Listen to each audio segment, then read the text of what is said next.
Bonjour, je suis aujourd'hui avec le docteur David Elia, gynécologue. Il vous donne maintenant tous ses conseils au sujet d'une maladie que craignent beaucoup les femmes, le cancer du sein.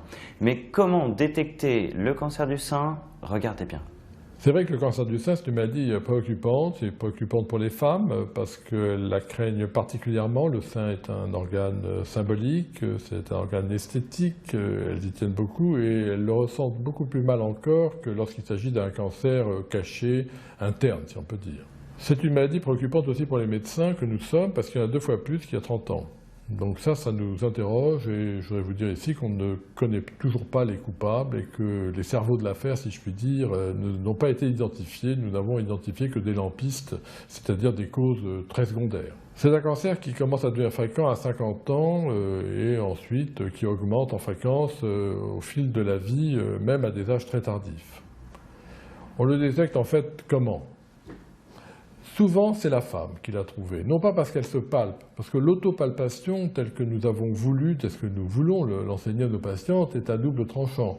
Se palper les seins sans arrêt pour y trouver une boule cancéreuse, c'est franchement pas une partie de plaisir, et on comprend que beaucoup de femmes s'y refusent. D'autres femmes ont des seins particulièrement difficiles parce qu'ils sont pleins de boules naturellement, parce qu'elles ont des seins faits comme ça, et que ce sont des boules tout à fait sympathiques, pas du tout cancéreuses. Elles nous disent, écoutez docteur, moi j'ai renoncé à palper mes seins parce que je me fais des frayeurs qui n'ont absolument aucun sens. Alors qui va la trouver cette fameuse petite boule? Parfois il n'y a pas de boule. C'est tout simplement la mammographie qui va déceler des anomalies absolument microscopiques qui n'ont pas encore fait leur preuve en un nodule. Et dès lors, on est content parce qu'on arrive en général très tôt et donc les espoirs de guérison sont très importants. Parfois, c'est la femme, c'est vous qui trouvez cette boule parce que vous lavant, en prenant votre douche, en prenant votre bain, vous avez senti quelque chose qui n'était pas là auparavant. Et vous venez le faire vérifier par les médecins que nous sommes.